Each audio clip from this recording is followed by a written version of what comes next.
Hello students, welcome to online classes of advance senior secondary school Mundal. Class 11th health and physical education में आपका स्वागत है। और हम आए हुए हैं तीसरे चैप्टर में, जिसका नाम है संक्रामक रोग। तो आज हम एक अन्य रोग के साथ चर्चा करेंगे, हेपेटाइटिस।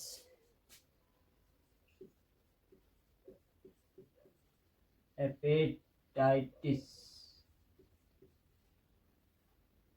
जिसको काला पीलिया भी कहा जाता है, ये इसको इंग्लिश में बोलते हैं। तो हेपेटाइटिस जिसको हम काला पीलिया भी कहते हैं, इसके कारण क्या है?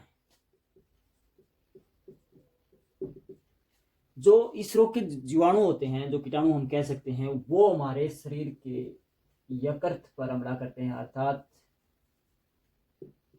लीवर पर अटैक करते हैं। तो लीवर आपको पता ही है, हमारे शरीर का एक ऊर्जा केंद्र है, बैटरी है। जब हम खाना खाते हैं तो वो लीवर में स्टोरेज हो जाता है और फिर बाद में हम उसको यूज करते हैं। अगर उस पर कीटाणुओं ने हमला कर दिया है तो हमारे शरीर का संतुलन निश्चित ही खराब हो जाएगा। तो लीवर में अगर समस्या आ गई तो काफ़ी सारी समस्याएं शरीर को झेलनी पड़ सकती हैं। तो जो हेपेटाइटिस है, यह 4-5 तरह का होता है। Hepatitis A, E, B, C, D, तो 4-5 तरह का होता है। जो ए और ई है वो ज़्यादा खतरनाक नहीं है, मगर बी और सी हो जाए तो इसमें अधिकतर लोगों की डेथ हो जाती है। तो ए और ई इतना गंभीर नहीं है जितना बी और सी है। भारत में हेपेटाइटिस जो बी है उससे सबसे ज़्यादा मौतें होती हैं। लगभग हजारों की संख्या में प्रतिवर्ष भारत में लोग इसके द्वारा, हेपेटाइटिस बी के द्वारा मारे जाते हैं। और हेपेटाइटिस ए और ई का इलाज संभव है। तो इसमें होता क्या है, इसका कारण एक तो यही है, नंबर एक। दूसरा कारण क्या है कि जब हम रक्त, कई बार स्वास्थ्य कारणों से शरीर को रक्त की जरूरत होती है, तो रक्त हम लेते हैं, तो टेस्ट बिना टेस्ट किया रक्त अगर हम ले रहे हैं तो वह हमें हेपेटाइटिस या काला पीलिया गिफ्ट में दे सकता है। तो जब भी रक्त चढ़वाएं, उस रक्त को टेस्ट किए बिना ना चढ़वाएं, क्योंकि हेपेटाइटिस बी किसी रोगी के संक्रमण, जो उसका संक्रमण उस रक्त में है वो हमारे में आ सकता है और उससे हमें भी वो जो रोग है लग सकता है। एक और तीसरा कारण है कि जब हम इंजेक्शन लगवाते हैं तो जो सिरंज होती है, जिसको सुई बोलते हैं, सुई, जो गलत सुई होती है उसका प्रयोग न करें। तो सुई का इस्तेमाल ध्यान से करें। ध्यान से अर्थ हमारा यहाँ है कि किसी रोग, कई बार पुराने समय में डॉक्टर एक ही सुई से कई लोगों का इंजेक्शन लगा देते थे, तो ऐसा आजकल नहीं होता। मगर हम भी ध्यान रखें कि जो सुई है वो नई इस्तेमाल होनी चाहिए, और जो पुरानी सुई है उसको डस्टबिन में या उसको रिजेक्ट कर देना चाहिए। तो ये इसके कारण थे। अब आते हैं जो लक्षण हैं, इसमें लक्षण क्या दिखते हैं कि अगर हमें यह रोग हो जाता है, भगवान ना करे हो, मगर इसके लक्षण हम देखते हैं। तो सबसे पहला लक्षण यही है कि जो यकृत पर प्रभाव डालता है, जिसका लीवर खराब है, तो हमको मालूम भी होगा कि जिसका लीवर खराब है उसको भूख लगने में समस्या आएगी। तो भूख समाप्त हो जाएगी, नंबर एक, भूख समाप्त हो जाएगी। नंबर दो पर फिर क्या होता है, एक हमने पहले कॉमन से जो लक्षण और जो बचाव के माध्यम थे संक्रामक रोग के वो पढ़े थे, वो हम बीच बीच में वो भी लिख देंगे। तो क्या होगा, जवर, या जिसको हम कह सकते हैं बुखार, जवर रहने लगेगा, और उसमें क्या, सिर दर्द होने लगेगा, वो भी हम लिख सकते हैं। तो जो काला पीलिया है, नाम से ही परिचित है, काले काले रंग का जो पीलापन है वो हमारे शरीर में आ जाता है। तो शरीर पीला पड़ने लगता है। इसमें और क्या होता है, आंखें आंखें भी पीली पीली, या आंखों में भी खून का जमाव होने लगता है, वो काली होने लगती हैं। और जो बी और सी जो इसकी स्टेज है, उसमें आंखों की रोशनी बिल्कुल ही समाप्त हो जाती है, या हम कह सकते हैं कि अंधा हो सकता है रोगी। तो ये 3-4 कारण हम लिखेंगे इसमें। फिर है इसके बचाव के साधन, हम साफ कर देते हैं इसको। बचाव में हम क्या लिखेंगे, जो हम कारण थे इस रोग के फैलने के, उन्हीं को हम कम कर देंगे, उनको रोक देंगे। तो लक्षण और फिर था क्या था, बचाव। बचाव में हम क्या लिखेंगे, सबसे पहले तो हम यही लिखेंगे कि जो हम खाने की जो हम चीजें ले रहे हैं वो गली सड़ी न लें। नंबर 1, गली सड़ी भोजन सामग्री न लें। तो नंबर 2 पर है, जो टीका हम लगवाते हैं या जो रक्त हम चढ़वाते हैं वो टेस्ट करके ही चढ़वाएं या नई सुई का इस्तेमाल करें। सबसे पहले यही लिख लेते हैं, नई सुई का इस्तेमाल करें। नंबर 3 है, रक्त की जांच के बाद ही उसे प्रयोग में लाएं। जब ये और भी लिख सकते हैं, जो रोगी है उसके साथ न बैठें, उसके साथ खाना न खाएं। तो ये काफ़ी सारे माध्यम हैं जो हम इस रोग से बच सकते हैं। तो अभी इसके बाद एक और रोग है, उस पर भी हम चर्चा कर लेते हैं।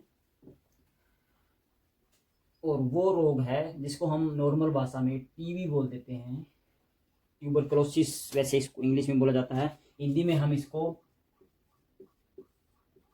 तपेदिक बोलते हैं, इंग्लिश में हम इसको टीबी बोलते हैं, या हम इसको अक्षय रोग भी कहते हैं, जिसमें शरीर का धीरे धीरे अक्षय होने लगता है, अर्थात कमजोर होने लगता है। तो टीबी 2 प्रकार की होती है।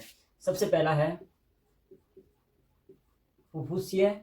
फुफ्फुसीय का अर्थ है जो फेफड़ों में छोटे छोटे जो ब्लेडर होते हैं, जो गुब्बारे टाइप सिस्टम जो लगा होता है, उसको हम फुफ्फुस कहते हैं। तो फुफ्फुसीय टीबी।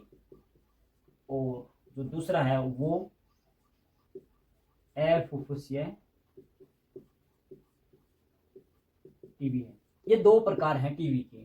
तो इसमें क्या होता है, जो फुफ्फुसीय है जिसमें बलगम जमा हो जाता है, फेफड़ों में सांस लेने में दिक्कत होती है, ये लगभग जो बूढ़े लोग होते हैं, या हम कह सकते हैं जो बुजुर्ग लोग होते हैं, उनमें यह ज़्यादा होते हैं, क्योंकि उनका जो फेफड़े और जो दिल का तंत्र है वो थोड़ा कमज़ोर होने लगता है, मांसपेशियाँ कमज़ोर होने लगती हैं, तो उनमें यह रोग ज़्यादा पनपता है। और जो दूसरा है, यह लगभग बच्चों में ज़्यादा देखने को मिलता है। इसमें शरीर में कहीं कहीं गांठें हो जाती हैं, कई गांठें बाहर दिखने लगती हैं, कई अंदर की तरफ। तो ये अलग अलग इसके कारण हो सकते हैं, इतना डीपली हम नहीं जाएंगे। तो तपेदिक रोग, अक्षय रोग भी बोलते हैं इसको। तो इसकी जो डेथ रेट है वो भारत में लगभग 5 लाख लोग प्रति वर्ष मृत्यु को प्राप्त होते हैं। तो बहुत बड़ी संख्या में टीबी से भारत में लोग मरते हैं, और यह एक गंभीर संक्रामक रोग भी है। तो इसमें हम जान लेते हैं कि जो सबसे पहले हम चर्चा करते हैं कि कारण क्या है, इस रोग का फैलने का कारण क्या है। तो कारण हम भी जानेंगे अभी। कारण यह है कि यह एक जीवाणु के द्वारा फैलने वाला रोग है, जिसको हम ट्यूबरकल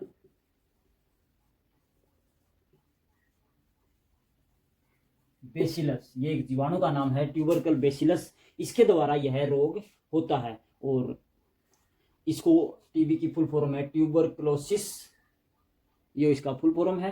तो कारण में क्या है कि सबसे पहला जो कारण है वो यही होता है कि रोगी के आसपास अगर हम रहेंगे, रोगी जहाँ पर सांस ले रहा है उस हवा में हम सांस लेंगे, या कई अस्पतालों में जो छींकते हैं खांसते हैं और जो टीबी के रोगी होते हैं, अगर उसके आसपास कोई स्वस्थ व्यक्ति बैठा हुआ है तो वह भी बीमार या इस बीमारी का शिकार हो सकता है। तो सबसे पहला यही कारण है कि रोगी के पास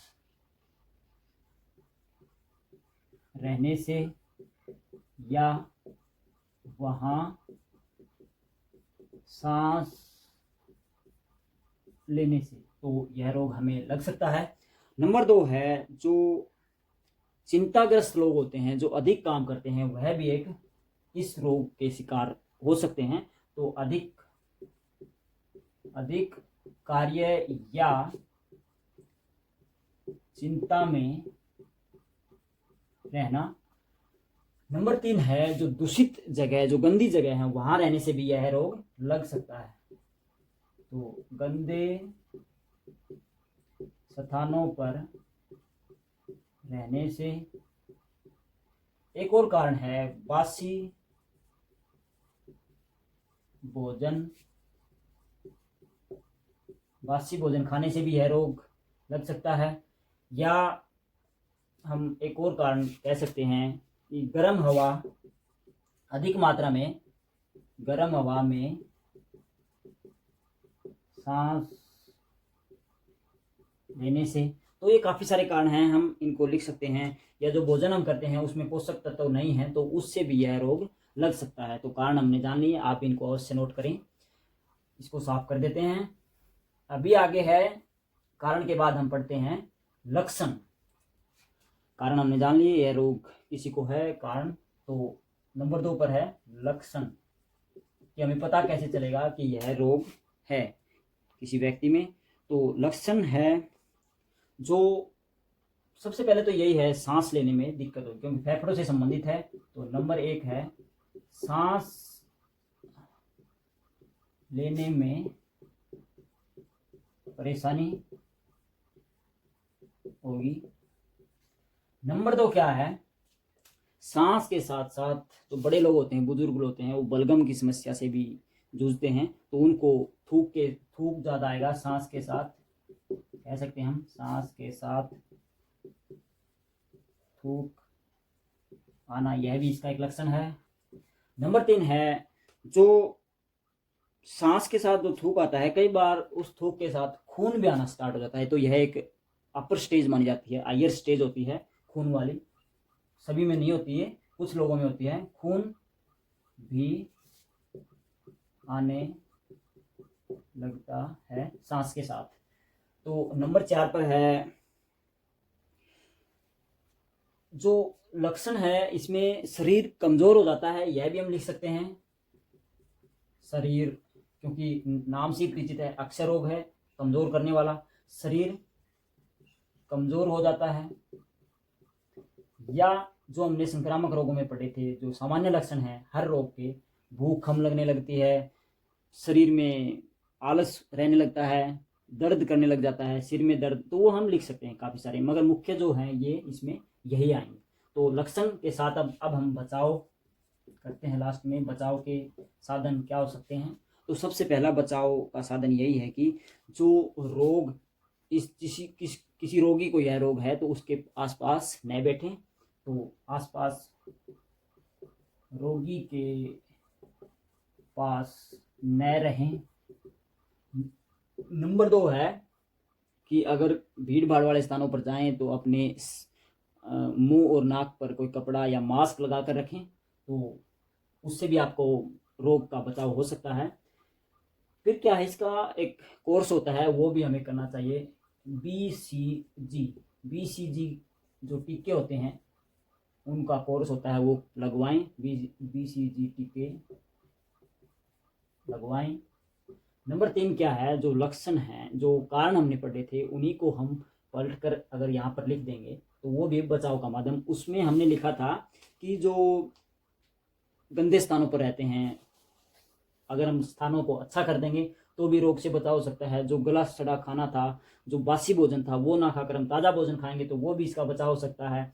या फिर जो गर्म हवा में सांस लेने वाली समस्या थी, उससे भी हम अगर निजात पाएंगे तो एक अच्छे वातावरण में रहने से भी यह रोग का बचाव हो सकता है। और भी काफ़ी सारी बातें हैं, जैसे जो आपका रहने का, जो भूख नहीं लगती है, उसको भूख को बढ़ाने के लिए हमें क्या क्या करना चाहिए, वो भी हम यहाँ पर लिख सकते हैं। तो रोग पर हम काबू पा सकते हैं। तो जो नमी वाले स्थान थे, जो एक प्रकार से वहाँ पर रहने से भी यह रोग हो सकता है, तो उनको भी दूर करके हम यहाँ पर लिख सकते हैं। तो आज हमने तपेदिक और जो हेपेटाइटिस था उसके बारे में जाना, कारण, लक्षण और बचाव। आप इनको अच्छे से नोट करें और अच्छे से वीडियो को देखें तो आपको आसानी से समझ में आ जाएगा। तो आज के लिए इतना ही। Thank you.